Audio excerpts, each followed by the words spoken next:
Purihin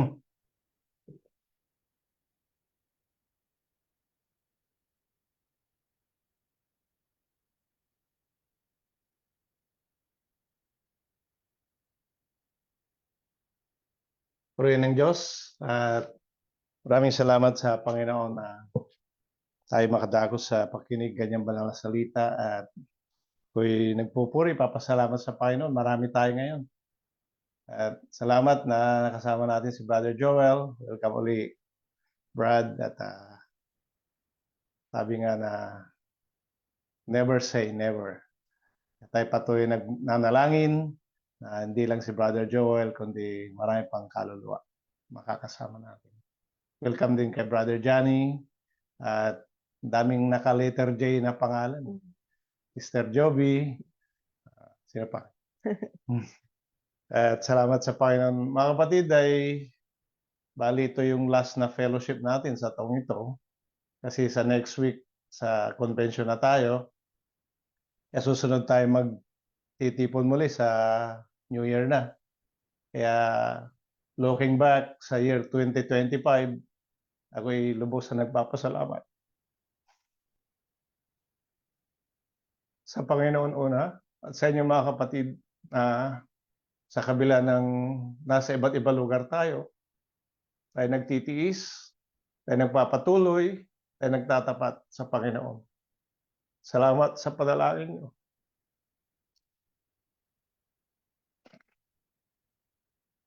At support. Amen. Pag-pray niyo kapatid, mga minamahal na kapatid.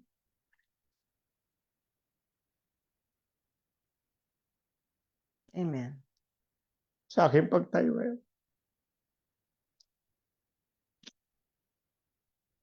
Tayo po lahat tayo tumayo. At ating buksan na ating mga Biblia dito sa Genesis chapter 3 verse 9 hanggang 13. Genesis 3, 9 to 13. At tinawag ng Panginoong Diyos ang lalaki at sa kanya sinabi, saan ka naroon? At sinabi niya, narinig ko ang iyong tinig sa halamanan at ako'y natakot sapagkat ako'y hubad at ako'y nagtago. At sinabi niya, sinong nagsabi sa iyo ikaw ay hubad? Nakakain ka ba ng bunga ng punong kahoy na inutos ko sa inyong huwag mong kanin? At sinabi ng lalaki, ang babaeng ibinigay mong aking kasamahin ay siyang nagbigay sa akin ng bunga ng punong kahoy aking kinain. At sinabi ng Panginoong Diyos sa babae, ano ito yung ginawa? At sinabi ng babae, dinaya ko ng ahas at ako'y kumain. Tapos sandali mo lang. Ang banal na Panginoon sa lahat. Pinupuri ka namin, Panginoon. Sinasamba, napasalamatan, buong puso, buong lakas, buong kaluluwa. Sa iyong kadakilan sa iyong buhay. Kagandahan loob, habag, pag-ibig, Amang Diyos. Na sa buong isang taon, Panginoon. Hindi mo kami iniwanan, hindi mo kami pinabayaan. Pinagkulo mo lahat ng pangailangan sa iyong buhay Espiritu. Salamat, Panginoon. Sa iyong pag-ibig. Hindi mo hinayaan, Amang Diyos, na manatili sa kasalanan kung hindi dinala mo kami, Panginoon, sa iyong kagilagilalas na katwiran, Panginoon. Kami makalakad ayon sa iyong katwiran, Amang Banal. Amen. Panginoon, sa oras na ito, higit na kinakailangan ka namin, Amang Diyos, sa iyong mensahe na pinagkaloob. Pagpalain sa aming mga puso, sa aming buhay. Buksan mo ang puso at isipan sa liwanag ng Ebanghelyo na may mga nakapaloob dito na pangailangan ng iyong mga anak. At hindi lang sa iyong mga anak, kundi sa lahat ng tao. Makikinig pa sa ibang araw. Tulungan mo yung alipin. Itinayo. Bigyan mo nawa ng karunungan gagaling sa iyo, Mang Diyos. Ikaw mangusap. Ikaw makakita. Madama yung pag-ibig. Amen. madama yung banal na presensya. It's a dalangin namin, Panginoon, na muli kami mabusog at matugunan ng pangailangan naming kaluluwa. In Jesus' name I pray.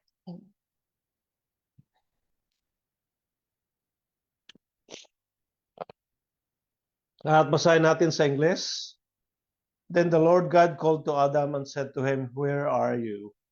So he said, "I heard your voice in the garden, and I was afraid because I was naked, and I hid myself."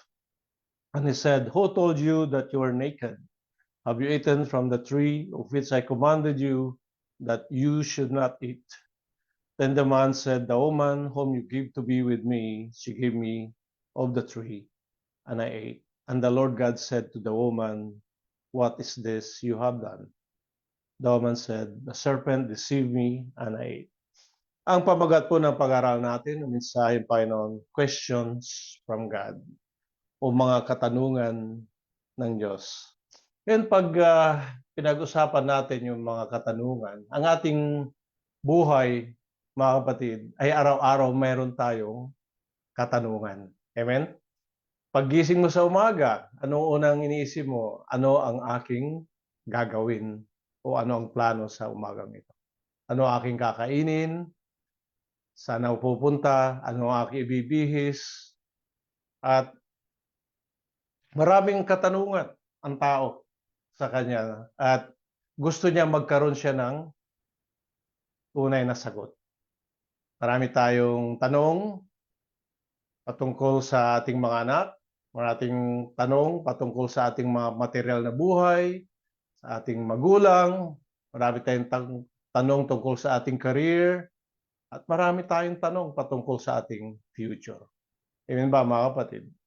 Ito'y palaging kasama natin araw-araw na ang ating kaisipan umiikot palagi sa katanungan at higit sa lahat, hindi lang sa tanong, kundi sagot ng mga katanungan na yon. At mayroon ding tinatawag na gusto natin na hindi lang tayo nagtatanong, kundi ibig natin na makamtan ang solusyon sa lahat ng ating katanungan. Lalo sa ating mga pangailangan. May katanungan pang material, physical, mayroong spiritual. Sa mga may karamdaman, sabi, kailan kaya ako gagaling? Kailan kayo pagagalingin ng Panginoon? Sa mga may pangailangan pinansyal o material, yun din ang katanungan nila. May mga katanungan din, personal na katanungan sa atin. Alam ko sa mga dalaga at binata, meron din silang katanungan. Kung sino kaya ang makakasama nila sa kanilang buhay. Hindi masama na magtanong. At meron ding katanungan, mga kapatid, na nanggagaling sa dyablo. At ang katanungan yung nanggagaling sa dyablo ay para i-deceive ang tao. Para ang tao ay, at tanongin niya, ikaw ba'y a-attend pa ba dyan? Ngayon. Ikaw ba'y dadalo ba dyan sa fellowship na yan? Ikaw ba'y dadalo sa convention? Ikaw ba'y dadalo sa gawain? Di ba? Nilalabanan yung kung ano yung kalooban ng Diyos at ipinapasok lang na sa isipan ng Kristiyano at puso para ang Kristiyano ay maligaw, ma-deceive. At ngayon ay pag-aaral natin mamaya.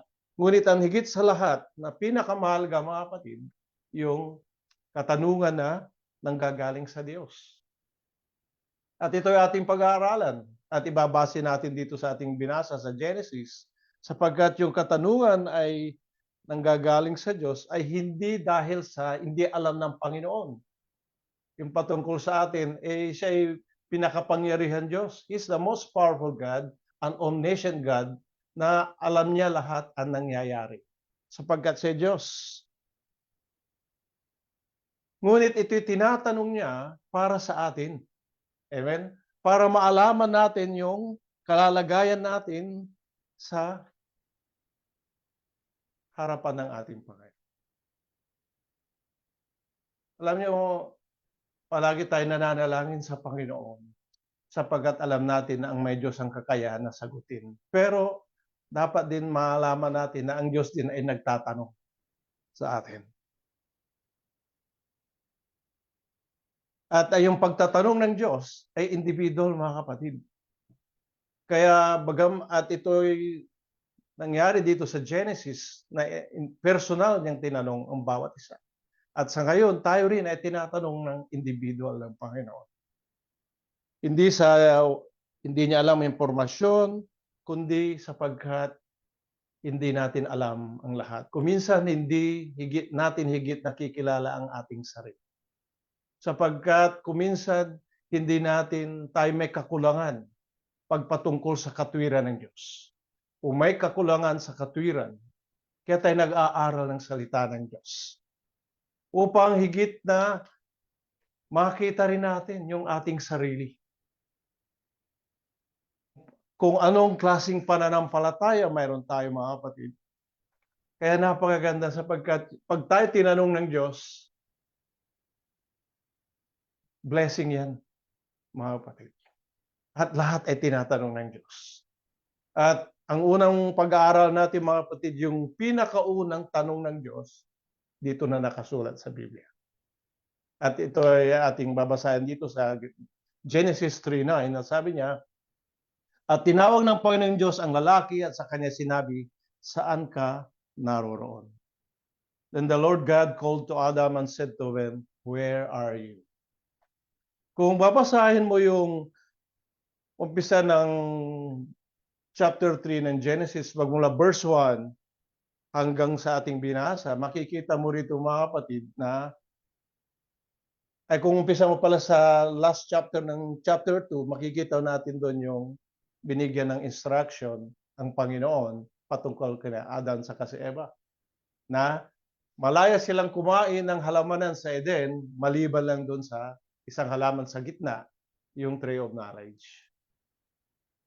At alam niyo ba na yun ang pinakaunang instruction o commandments na binigay ng Panginoon? Kanino? Kay Adam. Kanino niya? Kay Adam niya muna sinabi. At pagdating sa Genesis chapter 3 verse 1, dito nag-umpisa yung unang pagtatanong ng diablo. Yan. Kaya kung siya sabi, ito rin ang unang pagtatanong ng diablo bago ang Panginoon. Sabi dito sa verse 1, ang ahas nga ay lalong tuso kaysa alinman sa mga hayop sa parang nanilikha ng Panginoong Diyos. At sinabi niya sa babae, tunay bang sinabi ng Diyos, huwag kayong kakain sa alimampunong kahoy sa halamanan. So, nakita yung pagtatanong ng diablo, no? Dinidispute niya yung sinabi ng Panginoon. Binibigyan ng alinlangan o doubt yung sinabi ng Panginoon. Nilalabanan niya yung word of God, mga kapatid. At ang nangyari doon, na alam natin nangyari, ano? Na kung sino ang kinausap ng diablo unang-una, hindi si Adam, si Eva. Kasi Eva kinausap niya, hindi si Adam eh. Bakit niya kinausap si Eva? Kung titingnan natin. Kasi si Eva, ang yung commandments, ang sinabi kay Adam, hindi kay Eva. At si Adam ang nagsabi kay Eva. At syempre, kung titingnan natin, baka hindi masyadong naipaliwanag ni Adam kay Eva. Ngayon, nakita dito yung kahinaan ni Eva. At sa madaling salita, siya ay natukso. Pagkatapos sila natukso, nagkaroon ng yung resulta na pagkatapos niya na sila ay nalaman nila na sila ay hubad. Yun, nakita natin doon. Namulat ang kanilang mga at nakita nila na sila ay hubad. Nakilala nila yung mabuti at masama. Kasi kinain nila yun eh. Yung warning ng Panginoon, hindi nila sinunod. Kaya nadilat kapwa ang kanilang mga mata at kanilang nakilalang sila'y mga hubad at sila'y tumahi ng mga dahon at punong igos at kanilang ginawang panapi. At sa verse 9, dito na tayo, tinawag ng Panginoon Diyos ang lalaki. Kanyang sinabi, saan ka naroroon? Titingnan mo ang ginawa ng Panginoon, ang tinawag niya hindi si Eva, Si Eva ang una nagkasala, ngunit ang tinawag niya si Adan. At sabi niya, saan ka naroroon? Mga kapatid, unang-unang tanong na tinanong ng Diyos sa tao, saan ka naroroon? Alam ng Diyos kung nasaan si Adam, yung lugar niya, kasi nagtago sila eh. Pero hindi yun ang ibig sabihin ng Diyos. No? Hindi yung location o yung geographical location. Kung hindi, ang tinatanong ngayon ng Panginoon dito, yung kalalagayan na ngayon ng spiritual ni Adam sa harapan ng Diyos na pagkatapos siya magkasala. Ito yung tinanong niya. Hindi niya tinanong si Adam nung nasa Panginoon pa siya. Alam mo ba, ganun din eh. Hindi ka tatanungin ng Panginoon pag nasa Kanya ka eh. Tatanungin ka kung ikaw ay may ginawang hindi kalooban ng Diyos. Mga kapatid, ilagay natin sa, generally speaking, sa mga nasa kasalanan, sa mga unbelievers, sa mga nasa kasalanan. Tinatanong ng Panginoon ang bawat isa, saan sila o ano ang spiritual standing nila ngayon sa harapan ng Panginoon. Sapagkat ang kasalanan ay siya naghihiwalay sa Diyos at sa tao, mga kapatid. At sa pagtatanong ng Panginoon, mga kapatid, ay may kalakip. May kalakip na pag-ibig dyan. Amen. Alam niyo ba yun? Amen. Alam ng Diyos na ang tao ay nasa kasalanan. Sabi niya, ay mahirap. Yung mahiwalay ka sa Diyos ng mga pangyarihan sa lahat. Na ito ang Diyos ang siyang nagbibigay ng buhay at kalakasan, nagbibigay ng pangailangan mo sa araw-araw, diyan ka humihinga, at pagkatapos ikaw ay nahiwalay doon sa nagbibigay ng buhay, hindi lang physical, kundi spiritual. Mga kapatid, mabigat yun. Ngunit sa tao na nasa kasalanan, kuminsan hindi nila naiuunawa nito sapagkat sila alipin ng kasalanan. Sila ay nabulag, sila ay napilay, sila ay may karamdaman.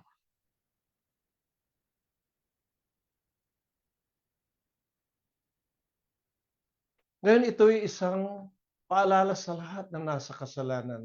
Dahil sabi doon sa Romans 3:23, for all have sinned and come short of the glory of God. Ngayon, dito napapakita na ang Panginoon, ang Diyos, ayaw niya sa kasalanan. At dito na ano yung attention ng Panginoon at nagtanong niya, saan ka ngayon sa aking harap? Dati maganda yung fellowship nila. Dinaadan sa kasi Eva, kasama nila ang Panginoon. Nadama ng Diyos ang napakagandang fellowship, pakikisama ng tao. Nadama ni na Adan sa kaseba ang the best, yung pinaka-perfectong fellowship sapagkat walang bahid ng kasalanan noong time na yun. At dito nalungkot ang Panginoon nung siya hinawala. At ganun din nalulungkot ang Diyos pag ang tao ay wala sa kanyang piling, nahihiwalay sa kanya. At hindi tinotolerate ng Panginoon ang kasalanan, ngunit nandun yung kanyang kahabagan doon sa nagkasala. Amen? At dito napakita na hinahanap pa rin ng Panginoon yung mga nasa kasalanan, yung mga nawawala. Tanda natin, wala pa yung Judgment Day. Nandito pa rin tayo sa panahon ng pinapahayag pa rin Ebanghelyo para hinahanap pa rin ng Panginoon yung mga nawawala. Ultimo yung mga dating Kristiyano na sila'y nanlamig. Kung ano-anong dahilan sila nanlamig, hinahanap silang Panginoon. Amen. Sapagkat mahal sila ng Diyos. Amen. Mga kapatid. Ngunit higit sa lahat, ibig din ipaabot ng Panginoon yung accountability ng taong nasa kasalanan. Accountable siya sa kanyang kasalanan, mga kapatid.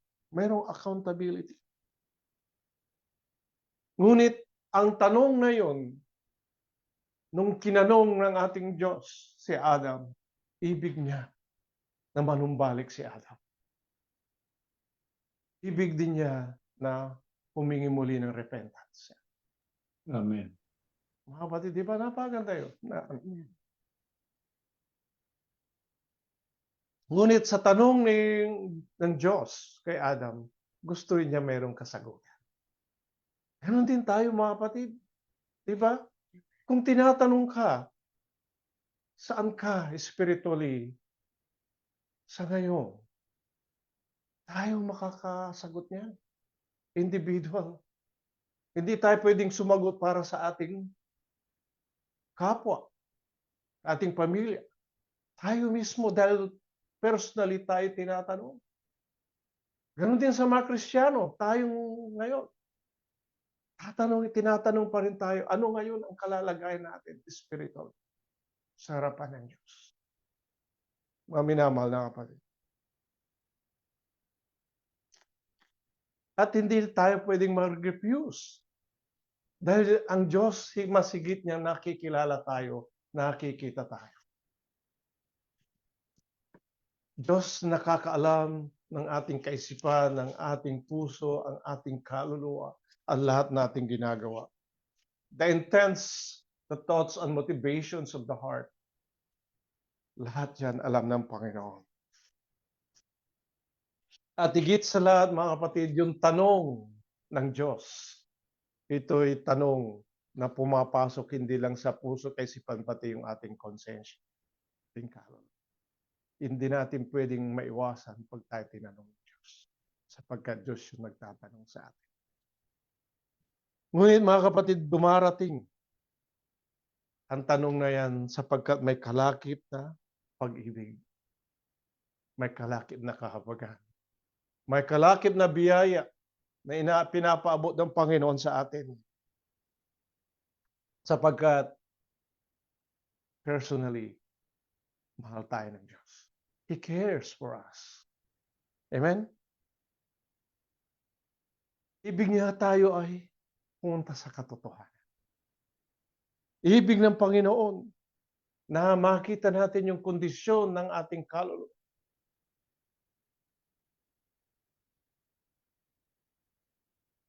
Kung tanungin kaya tayo bilang Kristiyano, kumusta naman ang iyong pananampalataya?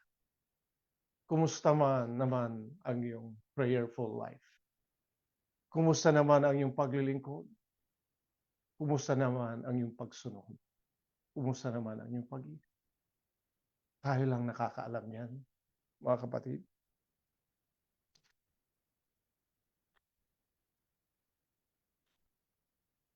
At dito sa ating binasa, sumagot si Adam, sabi niya, at sinabi niya, narinig ko ang iyong tinig sa halamanan at ako'y natakot sapagkat ako'y hubad at ako'y nagtakot. Di ba pag nagkasala ka sa Panginoon, gumawa ka ng kasalanan, anong unang pumapasok sa iyo? Takot. Kahihiyan. Ibig mo magtago. Hindi ka Kaya makikita mo, yung may nagawa sa Panginoon,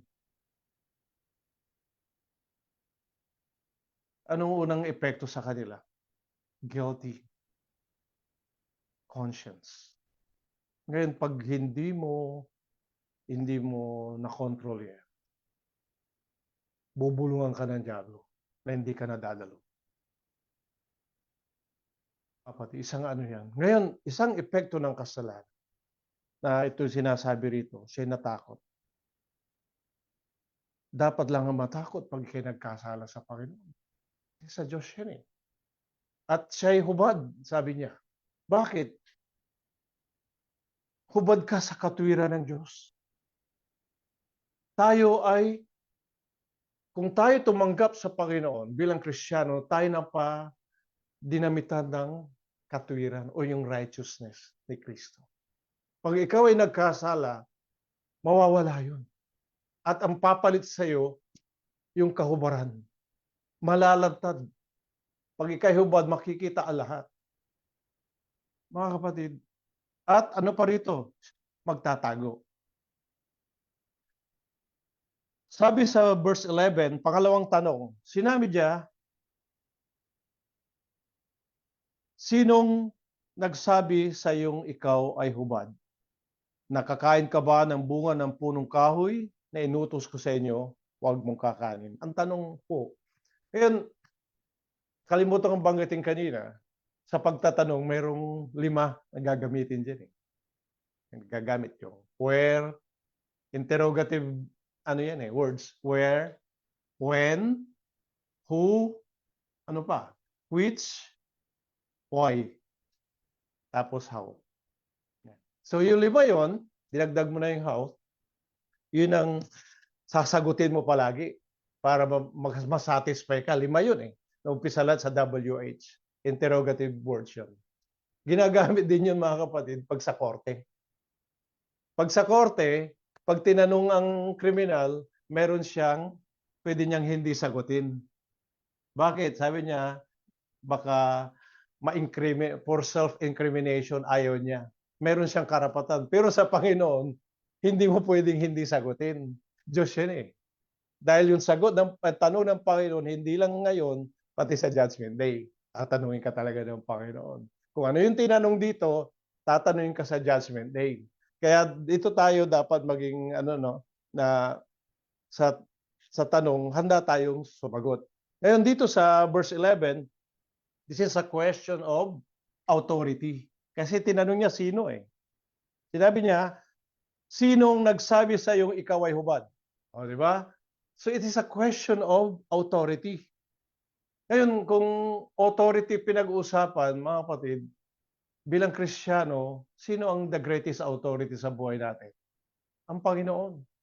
Di ba? He is the Lord of Lords and King of Kings. Kaya siya ang greatest authority natin, mga minamahal ng kapatid. At wala nang iba. Ngunit sa buhay ng isang tao, Kristiyano man o hindi, mga kapatid, mayroon tayong tinatawag na free will o free choice. At dito, pumapasok yung tinatawag nilang competing authorities. Amen? Anong unang-una makikipag-compete dyan? Sarili natin. Bakit? Kuminsan ang nasusunod yung sarili natin, hindi yung kalooban ng Diyos. Kaya self, number 1 yan na makikipag-compete sa Panginoon. Kaya nga, sabi mismo ng Panginoong Jesucristo, kinakailangan na lubos niyong iwanan ang inyong sarili. Merong self-denial. Number 1 yan. At pag self, ang pinag-usapan, nandyan na yung feelings. Yan. Kaya kung minsan may nasaktan, ayaw dumalo. Di ba? Ayoko nang dumalo dyan, sabi niya. Doon na lang ako sa ibang church. May nasaktan, tapos ano pa? Convenience. Yan. Sa sarili mo, mas gusto mo yung convenience, kaya hindi ka kuminsan nahahadlangan yung paglilingkod mo o pagdalo sa Panginoon. Meron pa, sa self nandun yung selfish reasoning. Sarili mong katwiran yun. So ito yung mga nakikipag-compete sa Panginoon at yung deception. Nadideceive yung sarili mo. Mga kapatid, kaya mabigat yung kalaban kuminsan. At siyempre kuminsan, ito susunod na natin, yung biniblame mo yung kalalagayan mo sa ibang tao. Alam mo sa church, ganyan din Kuminsan biniblame mo yung pastor, ministro, o yung kapatiran mo, biniblame mo sa kalalagayan mo. Tandaan natin mga kapatid, you always have a choice. Kahit nasaktan ka man ng iyong kapatid sa Panginoon, kahit may narinig ka man, there's always a choice, mga kapatid. Pangalang nakikipag-compete sa authority, it's a question of authority, yung iba. Ibang tao. So, kuminsan yung asawang lalaki, kinokontrol yung babae, o asawang babae, kinokontrol yung lalaki. Mga kaibigan. Kuminsan yan ang magkokontrol sa'yo. Kuminsan yung mga kasama mo sa trabaho, o kaya yung employer mo, o kaya kuminsan mga kapatiran. Sila nagkokontrol sa'yo. Mga kapatid, nakikipag-compete pa rin yan sa Panginoon. Iba naman yung worldliness. Bakit kanyo? Hindi yan sa Panginoon. Ngayon sa worldliness, maaaring masabi natin yung social media, sa internet. Alam mo ba na kung hindi tayo maingat dyan, alam naman natin na kuminsan nakapokus tayo doon sa social media, hindi sa Panginoon o kaya sa kanyang banal na salita. Isang mabigat din na competition dyan yung circumstances in life. Kuminsan, mga kapatid, daranas tayo ng pagsubok sa buhay. At ito, kuminsan yung pagsubok na hindi natin makakayanan, ito ang siyang magpapasya sa atin at naapektuhan hindi lang tayo sarili kundi ating espiritual. Kuminsan, may problema, malaking problema sa pamilya. Apektado ka ng lamig. Gusto pa manahimik. Kamatayan. Nakakalungkot. Sino ba hindi malulungkot kung namatayan ka ng mahal sa buhay? At syempre, kuminsan frustrations. Mayroon kang anxieties, fears. Mga kapatid, marami. Poverty, hardships. Alam mo, dumarating lahat yan eh. Kuminsan yung karamdaman, mabigat yan. Lahat yan dadanasin natin. Maaaring iba-iba ang karanasan. Ngunit mga kapatid, kuminsan ito ang siyang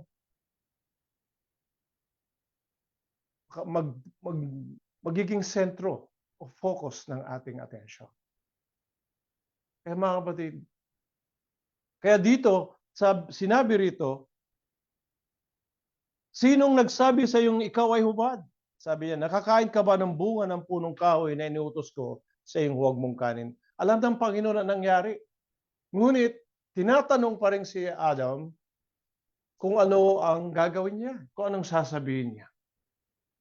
At ipinakita mismo ng Panginoon na tinanong siya na kung kinain nga niya yung bunga ng punong kahoy na pinagbabawal. Ngunit imbis na sagutin ni Adam, anong sabi niya sa verse 12? At sinabi ng lalaki, ang babaeng ibinigay mong aking kasamahin ay siyang nagbigay sa akin ng bunga ng punong kahoy at aking kinain. Ito na yung blaming game. Mga kapatid, kuminsan nagkasala na, ikaw nagkasala, biniblame mo pa yung iba. Ito po nangyari kay Adam. Imbis di lumapit sa Panginoon at magpakumbaba at siya'y humingi ng repentance, idinamay niya si Eva. Yun. Ang sabi niya rito, mga kapatid, ulitin natin, ang babaeng ibinigay mong aking kasabahin. Sinong pinlame niya? Ang Diyos at si Eva. Isipin mo, i-blame mo yung Panginoon. Alam mo sa kapanahonan natin ngayon, marami rin ang nag-blame sa Panginoon. Totoo yan. Sabi nila, kung mayroong Diyos, bakit marami naghihirap? Kung mayroong Diyos, bakit pinapahintulutan na dumating itong mga malalaking baha, itong bagyo, bakit may gera, may gera? Marami nag-blame. At yung sabi rito, biniblame niya si Eva. Mga kapatid, pagpatuloy natin.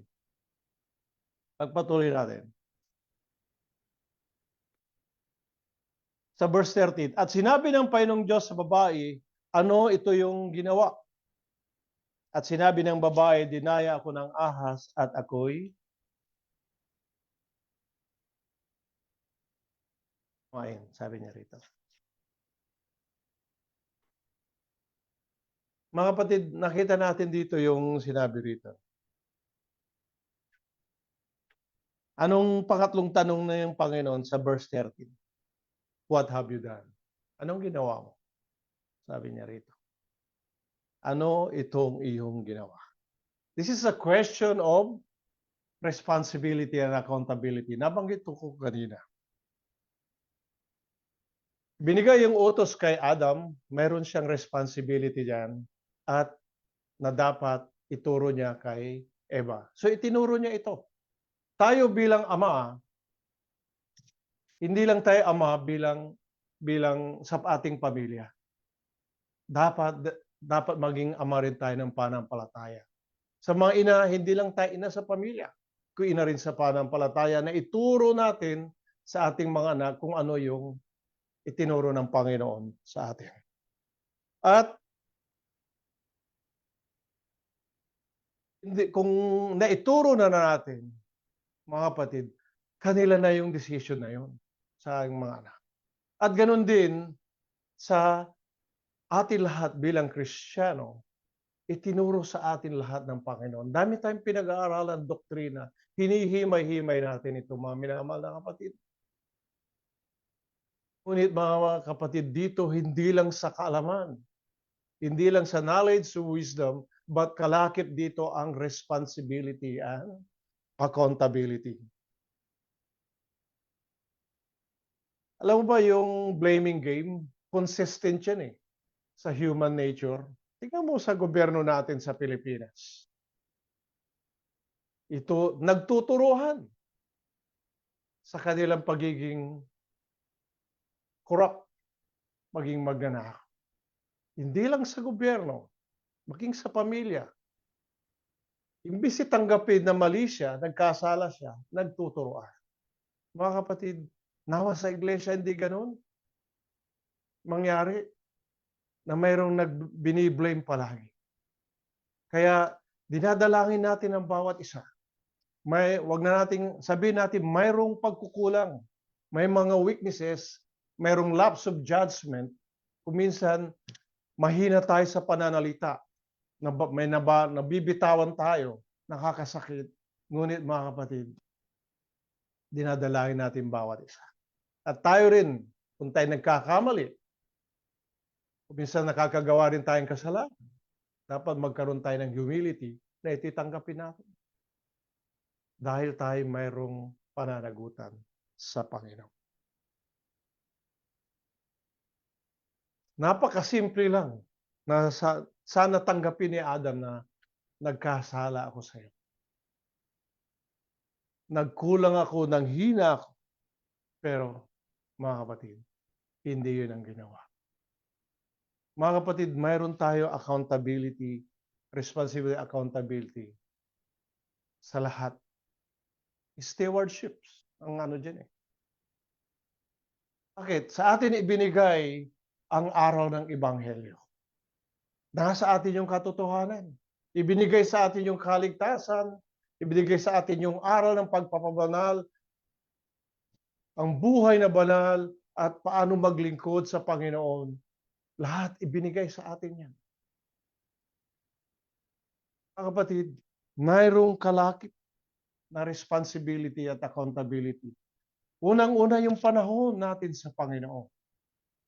Mayroon tayong accountability dyan, mga kapatid. Mayroon tayong panahon para matulog, kumain, magtrabaho, magpahinga. Pero kumusta yung panahon natin sa Panginoon? Saan tayo tinatanong? Tinatanong tayo dun sa ating kakayahan, yung talento, talents, gift, lahat na binigay sa atin ng Panginoon. Saan natin ginagamit? Maging sa mga possessions natin. Finances. Kapatid, lalo na sa mga ministry, sa mga ministro, mga pastor, lahat mga kapatid. Alam mo ba na mabigat? Lalo na sa mga ministro, sapagkat ipinagkatiwala sa kanila yung mystery of the gospel. May kaakibat na mabigat na responsibility yan mga kapatid. The more you know, the more ang responsibility. Pagkat binigay sa iyo yung otoridad at kapangyarihan, ipahayag yung salita ng Panginoon, mayroon tayong responsibilidad dyan sapagkat binigay ng Diyos yan at mayroong responsibilidad hindi lang sa mga kaluluwa kundi sa lahat ng kapatiran sa Panginoon. Mga kapatid,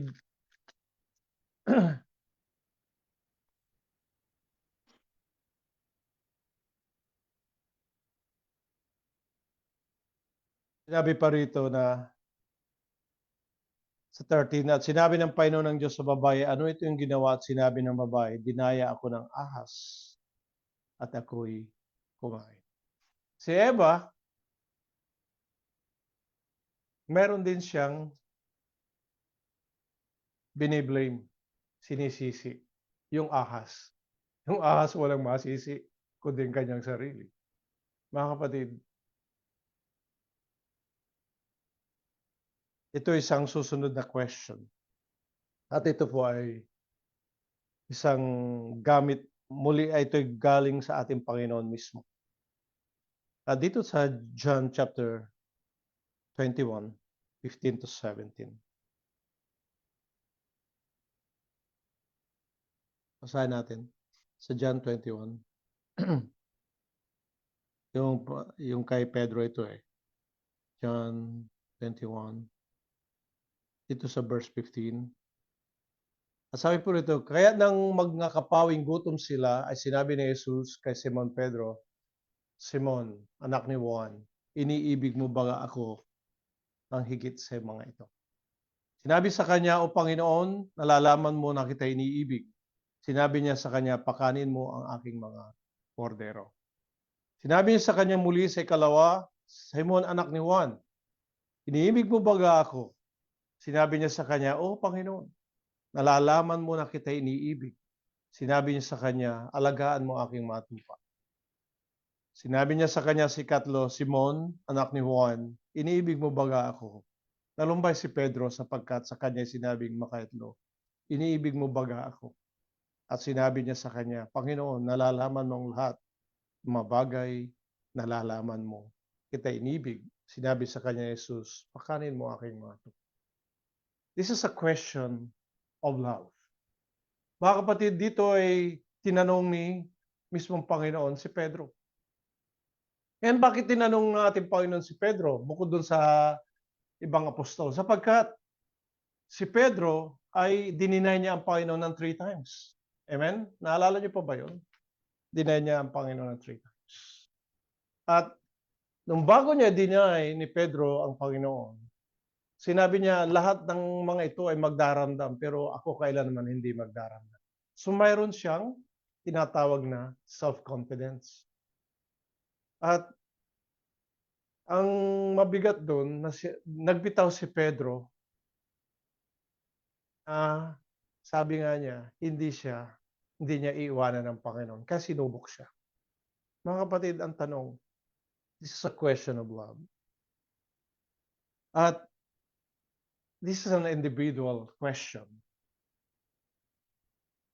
Natatanungin tayo, sabi niya, na alisin natin yung pangalan ni Pedro, ilagay natin yung pangalan natin. Iniibig mo ba ako ng higit sa mga ito? Ngayon kung titingnan natin, yung pagkain dito, kumain sila, ito ay isa sa mga sinabi rito kung mas iniibig ba natin ang Panginoon kaysa mga pagkain, sa mga bagay na material, sa mga pananamit, sa mga kayamanan. Alam niyo, lahat ng bagay na pwede nating ibigin ng higit kaysa Panginoon, ito yung tinatanong ng Panginoon. Tanungin natin ating sarili. Mayroon ba tayong iniibig ng higit kaysa Panginoon? Itong sagutin natin ito mga kapatid. Dahil alam ng Diyos yung nasa puso natin. Alam niya yung center ng ating affection. Alam niya kung sino ang higit nating minamahal. Alam niya kung ano ang ating minamahal. Alam niya kung kailan tayo nagmamahal. Excuse me. Alam niya kung gaano katagal, ka-loyal tayo nagmamahal. It's a test of love and a question of love and affection. Mas mahal ba natin ang Panginoon kaysa ating sarili? Yan ang pinakamabigat na question niya. Mas mahal ba natin ang Panginoon kaysa mga bagay na material?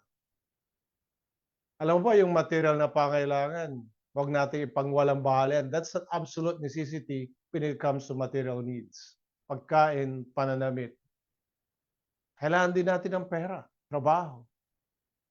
But mga kapatid, pag tungkol sa pag-ibig, mas higit natin mamahalin ng Diyos.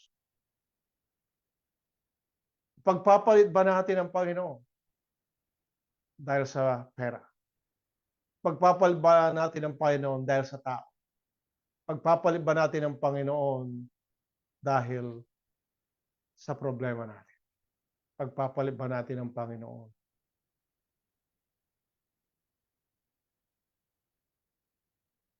Iba pang bagay ng mga pang-akit ng sanlibutan.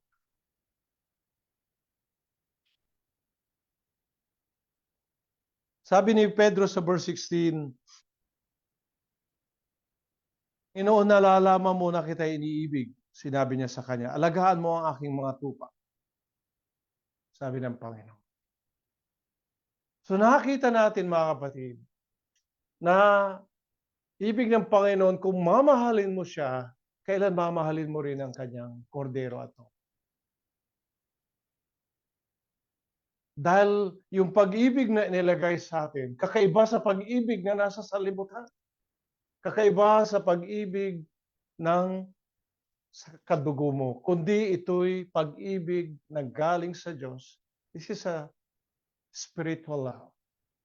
Actually, yung pinasakdal na pag-ibig, sabi nga yung agape, ito ang ibig na tanungin ng Panginoon sa bawat isa.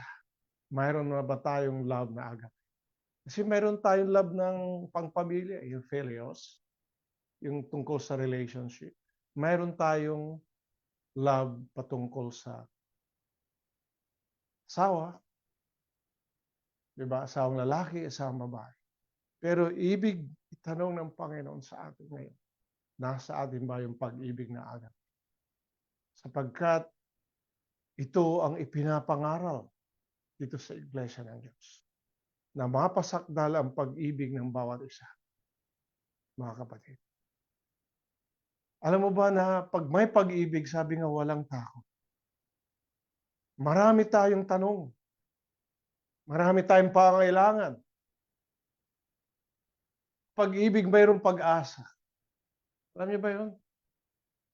Sa pag-ibig nagtatakip ng maraming kakulangan at kasalanan. Sa pag-ibig, mga kapatid, yan ang pinakadakilang motivation para ikaw nakapaglingkod sa Panginoon. Sa pag-ibig na pinasakdal,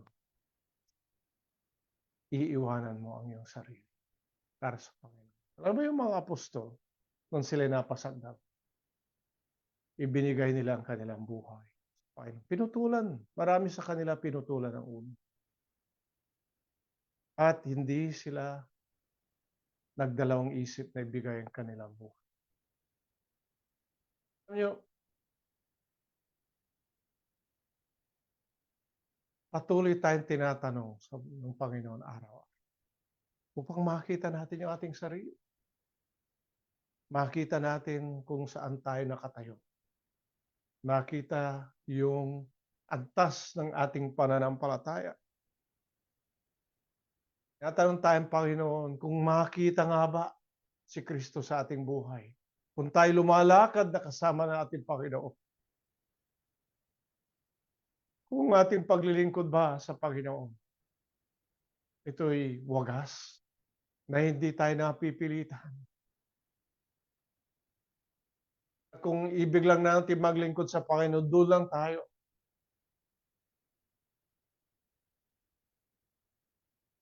Tayo'y tinatanong Panginoon, this is a revelatory question.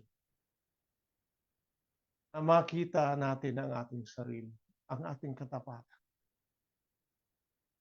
Sa tanong ng Panginoon na aking nakita rito na sabi niya roon sa Mark 8:36, sabi niya, what shall profit a man against the whole world and loses his soul? What he can give in exchange for his soul. Mga kapatid, tanong ng ating Panginoon mismo yan. Isang bagay na napaganda sa Panginoon, tinatanong palagi tayo kung anong gusto niyang gawin sa atin. Alam mo ba yung tanong niya do'n sa bulag? Naalala niyo yung bulag? May dalawang bulag na tumatawag sa Panginoon. Gusto nilang dahil sila bulag. Alam ng Panginoon na sila bulag, pero ang tanong ng Panginoon, anong gusto niyong gawin ko sa inyo? 'Di ba? Siyempre kung tatanungin bulag, unang sasagot niya, siya ay makakakita muli, 'di ba? Mga kapatid, tatanungin kayong Panginoon ngayon, ano ang gusto niyo na gawin sa inyo ng Panginoon sa oras na ito? Marahil marami sa atin ang sasagot, "Ma-solve na yung aking problema, Panginoon. Mag-ayos na yung problema ko financial, na ako'y gumaling na sa aking karamdaman." 'Di ba? Marami tayong, maraming papasok sa sari-saring papasok sa ating isip na puwede nating isagot sa Panginoon. Ngunit alam mo ba ang pinakamaganda na sasagot natin sa Panginoon? Na kung ano ang iyong kalooban mo, Panginoon, yun ang aking masusunod. 'Di ba napakaganda yun? Kung nasunod mo yung kanyang kalooban, mga kapatid, hanggang sa kamatayan, ano bang tatanong sa'yo ng Panginoon pagdating ng judgment day? Kung hindi tanong ang marinig mo sa Panginoon, kundi, "Come, halika," sabi niya. "Manahin mo ang buhay na walang hanggan." Pinaos. 'Di ba gusto natin mapupunta sa langit? Marami tayong katanungan papunta sa langit, patungkol sa langit. Pero ang nalalaman lang natin kung ano ang ini-reveal ng Panginoon dito sa Biblia, na ang langit ay lugar na kinaroroonan ng Panginoon at sa ng mga banal, at saka mga angels. Nandun yung straight of gold, nandun yung kapayapaan, walang problema. So yun ang kaalaman lang natin sapagkat yun ang narinig. Ngunit alam niyo ba na yung ating kaalaman, hindi lahat ibinigay sa atin ng Panginoon sapagkat yung lahat ng mga tanong natin sa ating sarili na hindi masagot dito, doon masasagot. Amen ba mga kapatid? Marami tayong tanong patungkol sa Diyos na hindi masasagot dito, doon lang natin masasagot. Di ba napakaganda yun? Na wala nang mystery, pagdating natin doon, masasagot lahat ng Panginoon. Dahil tayo rin ang magtatanong sa Panginoon. Pero bago tayo makapagtanong sa Panginoon,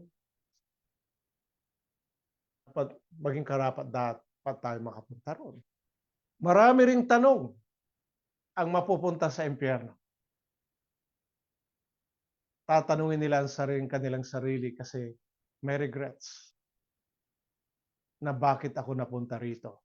Sa kabila na ako'y nakarinig ng ebanghelyo, sa kabila na ako'y unay naligtas, sa kabila na ako'y naglingkod sa Panginoon, bakit dito pa rin ako napunta? So maraming katanungan niya. Mga kapatid, mga katanungan na nanggagaling sa Diyos ay para sa atin. Dito sa lupa, upang higit tayo maging karapat-dapat na matawag kanyang anak, mapabilang sa kanyang kaharian. Ang mga katanungang yun, mga kapatid, na makita natin ang ating sarili, ating kakulangan at kahinaan, na higit pa natin pag-ibayuhin na for the past 2025, nawa sa darating na 2026, higit tayong maging mas malakas. Higit tayong maging mapagtapat, mapagmahal sa Panginoon.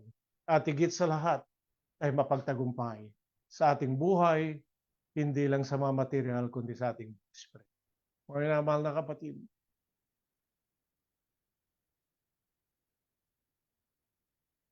tayo magpasalamat sa Panginoon sa oras na ito.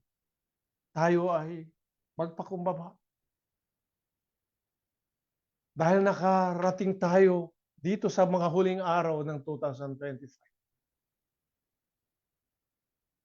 tayo ipapasok sa 2026 na buhay pa tayo at mayroon pa rin tayong gagawin para sa Panginoon. Nawa, bagamat napakarami pang tanong dito sa Biblia, ngunit sa kakulangan ng oras, hindi natin matalakay. Babasahin natin ito lahat. Marami mga kapatid. Sabi pa ng Panginoon, sino ang isusugo ko? Di ba?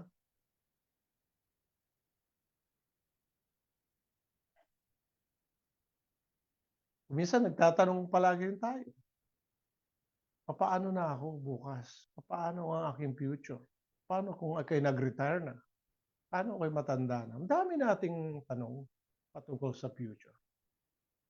Normal lang yan na tayo magtanong sapagkat hindi natin alam ang sagot. Ngunit tayo magtiwala, sumampalataya sa Panginoon. Sapagkat ang Panginoon alam niya lahat.